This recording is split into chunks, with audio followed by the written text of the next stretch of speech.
আজকের আন্তর্জাতিক সংবাদে আপনাকে স্বাগত। শুরুতেই জানিয়ে দিব সংবাদ শিরোনাম। 2 বছর ধরে প্রতিদিন ইসরায়েলে ক্ষেপণাস্ত্র ছোড়ার সক্ষমতা আছে ইরানের, জানালো ইরানি কমান্ডার। ইসরায়েলকে শান্তিতে ঘুমোতে দেব না, জানিয়ে দিল হুথি। ইসরায়েল ও যুক্তরাষ্ট্রকে জবাবদিহির আওতায় আনার দাবি ইরানের। ইসরায়েল আমাকে হত্যার চেষ্টা করেছিল, বললেন ইরানি প্রেসিডেন্ট। মিয়ানমারের সশস্ত্র 2 গোষ্ঠীর মাঝে তুমুল সংঘর্ষ, পালাচ্ছে হাজার হাজার মানুষ। শুনছিলেন সংবাদ শিরোনাম, এবারে বিস্তারিত। 2 বছর ধরে প্রতিদিন ইসরায়েলে ক্ষেপণাস্ত্র ছোড়ার সক্ষমতা আছে ইরানের। Islamic Revolutionary Guard Corps IRGC এর একজন উপদেষ্টা বলেছেন, ইরানের এখনও 2 বছর ধরে প্রতিদিন ইসরায়েলে ক্ষেপণাস্ত্র হামলা চালানোর মতো পর্যাপ্ত সামরিক সক্ষমতা রয়েছে। সোমবার 7 জুলাই মেজর জেনারেল ইব্রাহিম জাব্বারি আধা সরকারি মেহের নিউজ এজেন্সিকে বলেন, আমাদের সশস্ত্র বাহিনী তাদের প্রস্তুতির শীর্ষে রয়েছে। তিনি বলেন, বর্তমানে আমাদের গুদাম, ভূগর্ভস্থ ক্ষেপণাস্ত্র ঘাঁটি এবং সুযোগ সুবিধা এত বিশাল যে আমরা এখনো আমাদের বেশিরভাগ প্রতিরক্ষা সক্ষমতা এবং কার্যকর ক্ষেপণাস্ত্র প্রদর্শন করতেই পারিনি। IRGCর উপদেষ্টার ভাষ্য, ইসরায়েল এবং আমেরিকার সাথে যুদ্ধের ক্ষেত্রে আমরা যদি 2 বছর ধরে প্রতিদিন তাদের দিকে ক্ষেপণাস্ত্র ছুড়ে মারি, তবুও আমাদের স্থাপনাগুলো খালি হবে না। প্রসঙ্গত, গত 13 জুন ভোরে ইসরায়েল ইরানের মাটিতে বিমান হামলা চালিয়ে আগ্রাসন শুরু করে।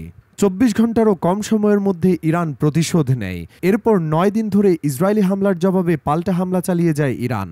22 জুন ভোরে মার্কিন ভারী বোমারু বিমানগুলো 3টি ইরানি পারমাণবিক স্থাপনায় আক্রমণ করে এবং সংঘর্ষে প্রবেশ করে।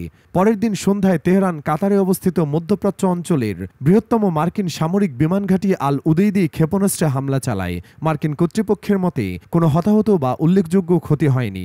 এরপর 24 জুন মার্কিন প্রেসিডেন্ট ডোনাল্ড ট্রাম্প ঘোষণা করেন, ইসরায়েল এবং ইরান সম্পূর্ণ যুদ্ধবিরতিতে সম্মত হয়েছে।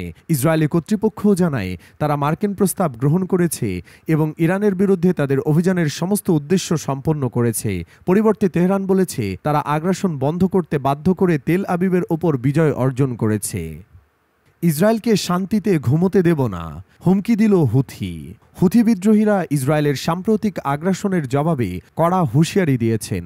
ইয়েমেনের সশস্ত্র গোষ্ঠীটির মিডিয়া অফিসের উপপ্রধান নাসিরুদ্দিন আমের বলেছেন, ইসরায়েলিদের ঘুম কেড়ে নেওয়া হবে। হুথির এই নেতা বলেন, ইসরায়েলিদের আশ্রয়স্থলেই জীবন কাটাতে হবে, কারণ কেউ গাজায় আগ্রাসন চালালে হুথি তাদের শান্তিতে ঘুমোতে দেবে না। রবিবার রাতে ইসরায়েলি যুদ্ধবিমান পশ্চিম ইয়েমেন হোদেইদাতে কমপক্ষে 20টি হামলা চালিয়েছে। হুথি এক বিবৃতিতে বলেছে, গাজা একা নয় বরং নিপীড়নের মুখে ইয়েমেন চুপ থাকবে না। হুথির এই মুখপাত্র বলেন, ইসরায়েল অধিকৃত অঞ্চলের গভীরে ইয়েমেনি হামলা ঠেকাতে পারেনি, পারবেও না।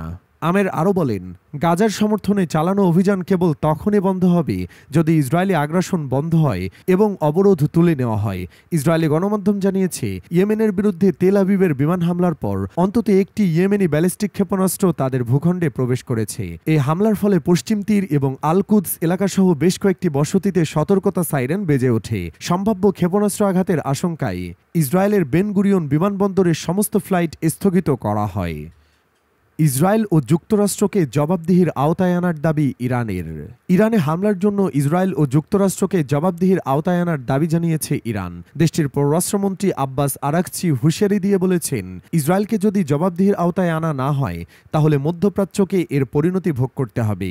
তিনি বলেছেন, শুধু মধ্যপ্রাচ্যই নয়, এর বাইরের এলাকাকেও এর পরিণতি ভোগ করতে হবে। ইরানের রাষ্ট্রীয় টেলিভিশন প্রেস টিভির এক প্রতিবেদনে উল্লেখ করা হয়, ব্রাজিলে ব্রিক্স শীর্ষ সম্মেলনে এক বক্তব্যে আরাকচি বলেন, পারমাণবিক স্থাপনায় যুক্তরাষ্ট্র ও ইসরায়েলের হামলা পরমাণু অস্ত্র বিস্তার রোধ চুক্তি বা NPT এবং জাতিসংঘ নিরাপত্তা পরিষদের প্রস্তাব 2231-এর সম্পূর্ণ লঙ্ঘন।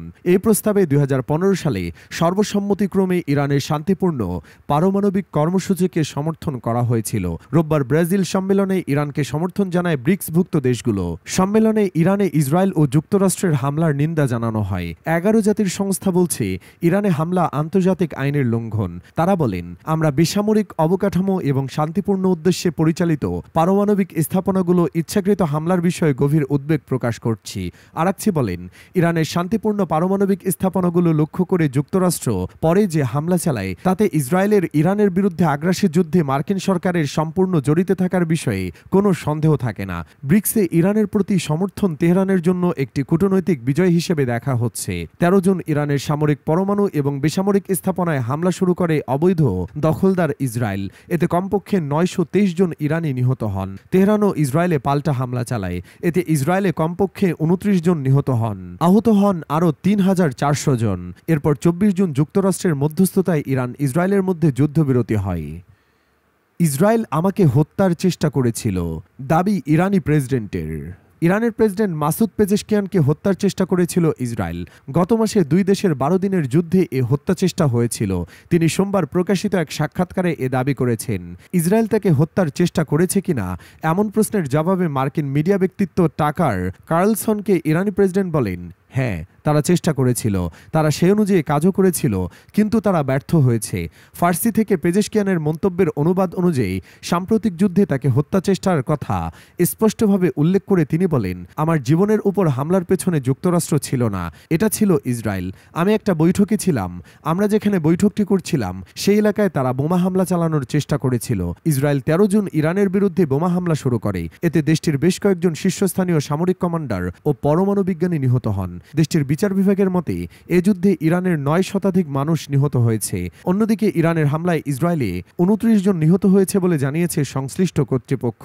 ইরান ও ইসরায়েলের মধ্যে 12 দিনের যুদ্ধে যুক্তরাষ্ট্র ও ইসরায়েল একত্রে ইরানের ফোর্দো, ইস্পাহান ও নাতানজের পারমাণবিক স্থাপনাগুলোতে হামলা চালায়। কার্লসনের সঙ্গে সাক্ষাৎকারে প্রেসিডেন্ট মাসুদ পেজেশকিয়ান জানান, যুক্তরাষ্ট্রের সঙ্গে পারমাণবিক আলোচনা পুনরায় শুরু করতে তার দেশের কোনো সমস্যা নেই। দুই দেশের মধ্যে আস্থা পুনঃপ্রতিষ্ঠা করা গেলেই এটা সম্ভব।